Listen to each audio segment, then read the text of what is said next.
So we're about to introduce a very special guest. She is a friend of the show who was on our morning broadcast, not this past Friday, but the Friday before, to talk about her planned action in East Palestine, Ohio. This is part one of that planned action, made news. So this is a little bit of local TV news, talking about what these protests were about. So let's watch this first, and then we'll bring our guest in. States of America, and we can be here for each other. If you believe in human rights, you should not have to wait for something to happen to you before you actually care. Joy Marie Mann was not expecting a huge turnout Friday night, but she's glad some close friends and fellow healthcare activists joined her from across the country for a short vigil. When I heard that people were putting a rally on surrounding East Palestine, I had to be there. 18-year-old Zach Schimmel traveled with his mom from Chicago in solidarity with people in East Palestine and surrounding communities affected by the derailment. What should happen when there's a disaster like that is the government should be there fighting for the people on the ground. The activists here say this should not be political. They think politicians on both sides of the aisle have dropped the ball here. But they'll need to appeal to politicians if they want their demands heard. One of them is to implement 1881A. She's talking about Section 1881A of the Social Security Act. An obscure provision of Obamacare amended the act to provide government medical benefits to people exposed to environmental health hazards.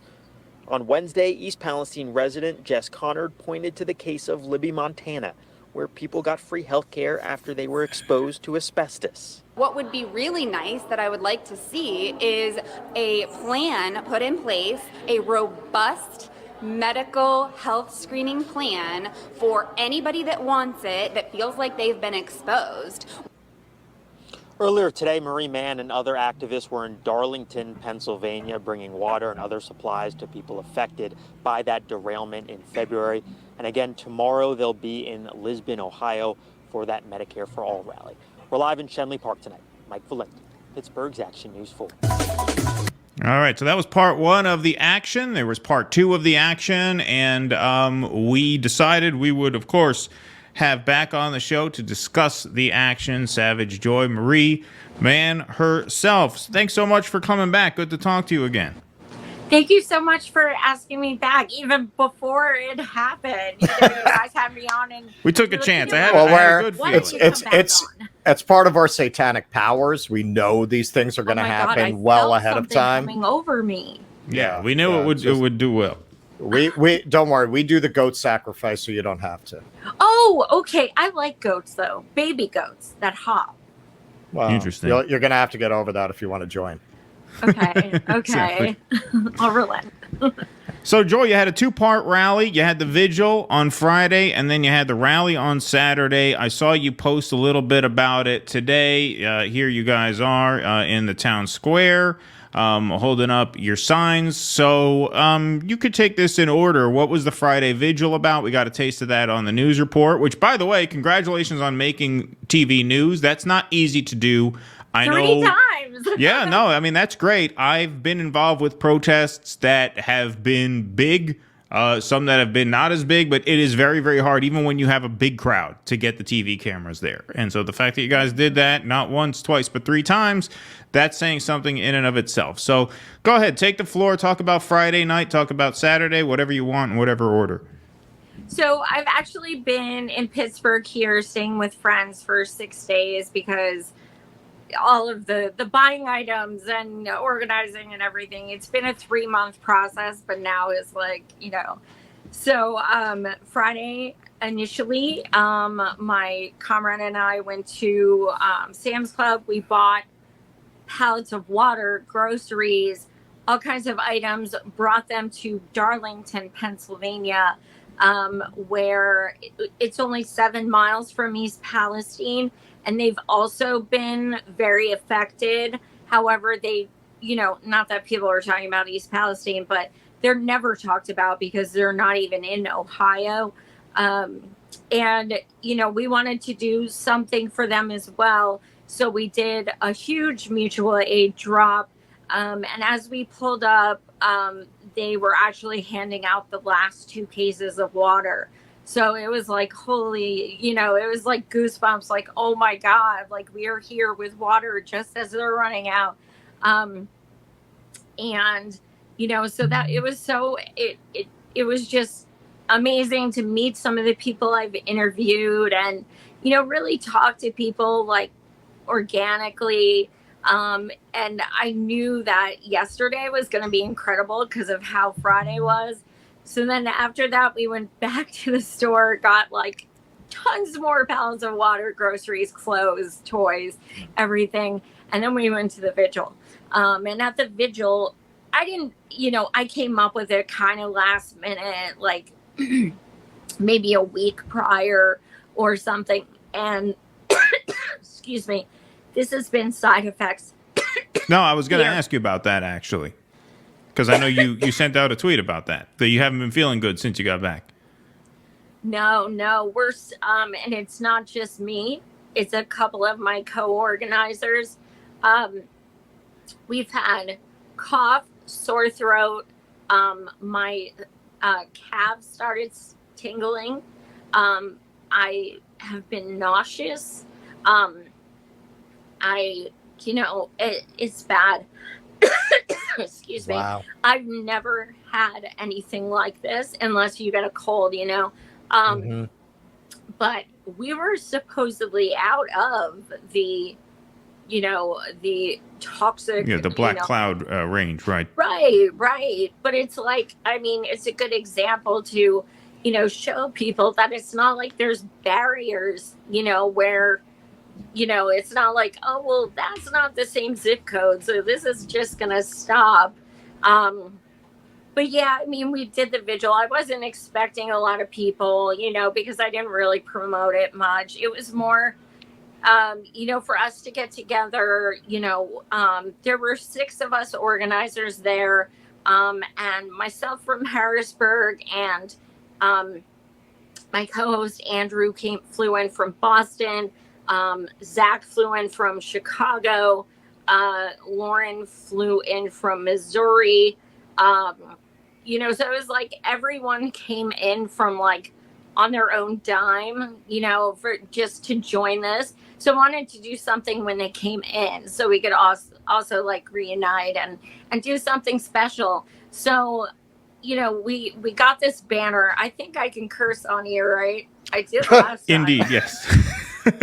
So I had that banner made that says no fucks given. Right. And so we stood, in the park after we gave speeches and shared some stories about why we were there and why we wanted to educate people in Pittsburgh because it's so close. Yet people really don't talk about it. So we wanted to do something like that. And it was just so powerful holding that banner while having those lit candles right above it. And just having so many people stop walking through the park and just sit down and listen to us. It was really, really powerful. Some people came over to talk to us afterwards, things like that. So it was like, it was one of those examples that just shows like education, can spark something, and it can, like, wow, I didn't know that was still going on. So it was pretty beautiful. It was amazing. What was the response? I'm curious to your guys. Obviously, the major thrust of the rally was to demand that Section 1881A of the Social Security Act be invoked for the residents of the town and surrounding areas. For those who missed our last broadcast with you, 1881A was invoked to give the people of Libby, Montana, universal free health care for life. Basically a Medicare for all carve out under the ACA because that town had been poisoned by a mine in the area. And so, as has been made very known in the news, East Palestine is a pretty Republican area. I would imagine a lot of folks in the town may be skeptical of ideas like socialized medicine, although in my experience, a lot of MAGA people even can be very easily convinced that Medicare for all is the way to go. But what was the reaction of people when they heard that you guys were suggesting that basically they be given free health care for life, paid for out of the U.S. Treasury. You know, it's, as someone who has, you know, canvassed for, you know, Bernie and stuff, and in like open primary states, and spoken with like every, you know, political, you know, party and ideology, it wasn't shocking to me that, honestly, you know, I think people who have had that same experience would agree that a lot of times it's easier to talk to Republicans than to talk to shit libs. Of course. Because we say that all the time. Republicans, they'll at least, like, I mean, yes, some people are jerks on both sides, but like Republicans are more likely to have discourse with you, where shit libs are more like triggered and like, you know, the gaslighting and things like that. So it actually wasn't hard to speak to these people at all. We had about 50 people show up yesterday. I only knew 20 who were coming. So, and every single speaker, I had 9 booked, but more and more people kept coming up and just wanting to take the megaphone. It was so, I just got goosebumps. It was so beautiful. And I mean, 1881A just kept coming up. Medicare for all kept coming up. It was so incredible. Yeah. I saw people there with pride flags. I saw, you know, they literally had a gay pride day last weekend. Like, people think that this is so like F everyone who's not Trump loving. I'm going to tell you something. This event was hours long. Not one person ever mentioned Trump. There were no shirts. There were no hats. There were no signs. I mean, like, that is just a way to basically imply that these people are not humane enough to deserve, you know, healthcare and clean air and clean water. I mean, you know, I was amazed that so many people actually knew what 1881A was. You know, I couldn't believe it. You know, even if they didn't know the, you know, correct, like, where you get it and everything, they're like, oh yeah, Libby, Montana. Like, these are people who, like, when you're in that situation, what other choice do you have? You learn this shit. I mean, there are 2 choices. You either give up or you fight. That's your only 2 options. And every single person there, I don't want to get emotional, but they were so inspiring, and they were such fighters, and they are so strong and just such warriors. And a lot of them, you know, were there for their kids and their grandkids, and, you know, they know what they're in for. Yeah. Yeah. No, just an amazing action. So that was Friday night was the vigil, and then Saturday was the gathering here that we talk about, where you had the daytime event. You want to talk about this? Yeah. So we got a huge U-Haul of water and groceries and toys and all kinds of fun things, and we brought a bunch of tables and laid everything out, and people, you know, people were showing up, and we were saying, if you've been affected that was an accident. It's okay. It's because we're doing the Anthony Weiner, so it's because we mentioned Anthony Weiner. That's totally why. Oh my God, that's why. It's your fault. Yeah. Have you been affected by the derailment? And yes, absolutely. Please take absolutely anything. These kids had like no toys when they were forced out of their home. They're living in hotels. They have nothing. And we got to give them stuffed animals and book bags and clothing. 2 little ones I want to give a shout out to, because their moms are probably watching. They could not wait to put on their new clothes. They literally put them on like ASAP, because one was a Spider-Man shirt, and you know, we tried to get things that we knew would make them happy, because this is, God, do they need this? And then also, you know, we got things for the parents and stuff like that. So that's kind of how it started. We were just kind of handing out mutual aid.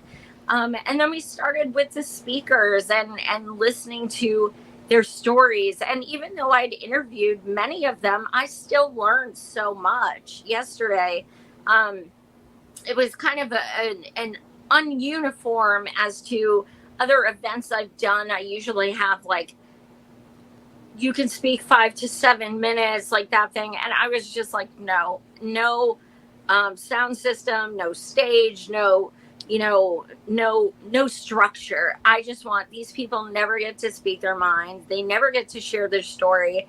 This is their rally. They could say whatever they want and take as long as they want. Because I think a lot of people, and I'm learning that now, even more than I thought, are making this way more about themselves than the fact that, it's about these people. This was nobody's rally except theirs. They are the ones who helped me organize it. They're the ones who connected me. They're the ones who called the 3 newspapers who covered it. Like, they are the most talented, kind, amazing activists I've ever worked with. And none of them have done it six months prior. None of them did it until now. And they act like they've been doing this for years. It's incredible. So I think just being around, quite honestly, I have not felt that absolute solidarity, not the Twitter hashtag solidarity, like actual solidarity. Oh, yeah. In so many years. Like, I'm talking 2016 years.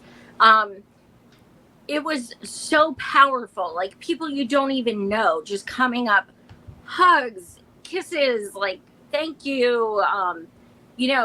Just sharing so much love with each other. And, even people who ended up being in the same town who hadn't even talked before were like, this is my first rally. I didn't know what it would be like. This is my first East Palestine event, but I see other people here. So now I'm more comfortable. This one girl said her dad came up to speak. It wasn't scheduled. He just came up.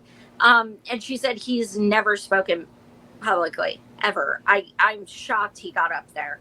But it's something about that, that setting that's so organic. And, if you're in that moment and you're like, you know what? I have the megaphone, I have the ears, I have the cameras, let's go. And that's so powerful. Yeah, no, I mean, it seems like it was an amazing event, just that kind of community building, especially when it gets the eye of the local media, that can really be a very powerful thing in terms of political education, movement building, and obviously, most importantly, in this case, getting justice for the people of this town. And so, speaking of the people in this town, I will go out of order here and take a super chat from our friend Colin, whose question, and this will be our last question for you, Joy, and then we'll let you go. What are the next steps for the residents post-rally? Well, so I don't know if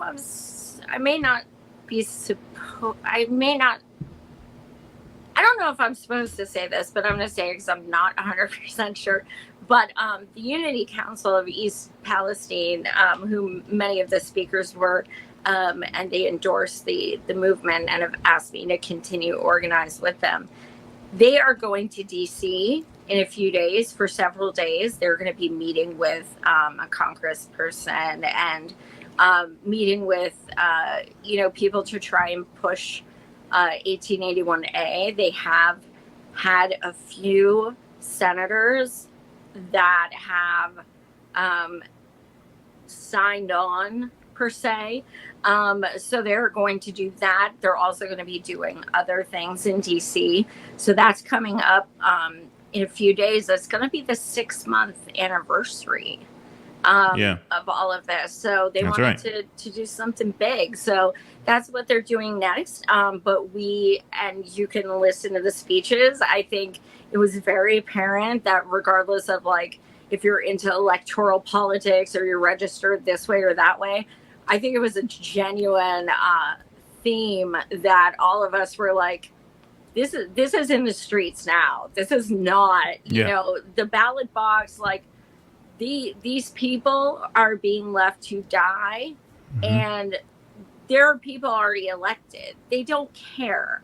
It's not going to change. You think, oh, if we elect this person, that person, it's never gotten us anywhere. The real change is going to happen in the streets, joining together, doing mutual aid, doing, you know, rallies, listening to each other, share their stories. That's what's going to change. And they know this. And I think that's been a really, really hard lesson for them to learn. Indeed. Well, yeah, keep me up to date on all that, because one of the things Russell and I have talked about when it comes to issues like this, you know, we wish we had covered this more. I mean, we cover it more than most people in our space, but not enough, honestly. But one of the things Russell always says is one of the reasons it's hard to cover this is because it's hard to find information. Like, we don't have the resources to go and break news. Like, it's hard to find breaking news on this. So when they meet with the you know, federal politicians, you know, if there's anything you want to send our way, please do, because we'd like to stay on it. Absolutely. And honestly, a lot of the things I receive to be able to cover it is from them. Right. You know, it's things they send me. Because, I mean, it's not a sexy topic. I mean, these are a bunch of poor folk who are suffering. Yeah. Oh, of course. Of course. I mean, that's not, you know, attractive, but you know, I did give all of them my word yesterday that I will be back. I don't know if I'll have the means to bring mutual aid on that level again, but I am going back. Like, my life is forever changed. I will absolutely continue working with them. And I'll be going back, even if it's just to spend time with them. And, you know, just being around them was inspiring.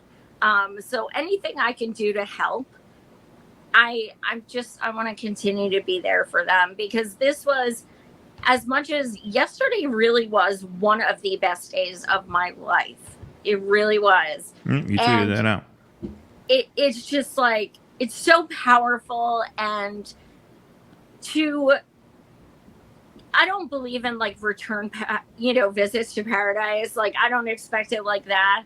But I do know for a fact, being an activist and organizer for years, I know that one weekend is not going to cure all. It's not. You know, we all know that. But I think a lot of organizers choose to do one event and then like move on. Right. But I think, you know, the aid we brought them may last a couple weeks, but then what? You know, and I'm never going to stop talking about it. I'm just not. All right. Well, God bless you, Joy. Thank you so much for joining us. Thank you so much for being there this weekend. And yeah, thanks so much for giving us the update, and we will be in touch with you moving forward. Really appreciate it. Awesome. Thank you, Joy. So much, guys. I really appreciate it. Of course. Absolutely. Have a great night. Watch them goats. Please clap.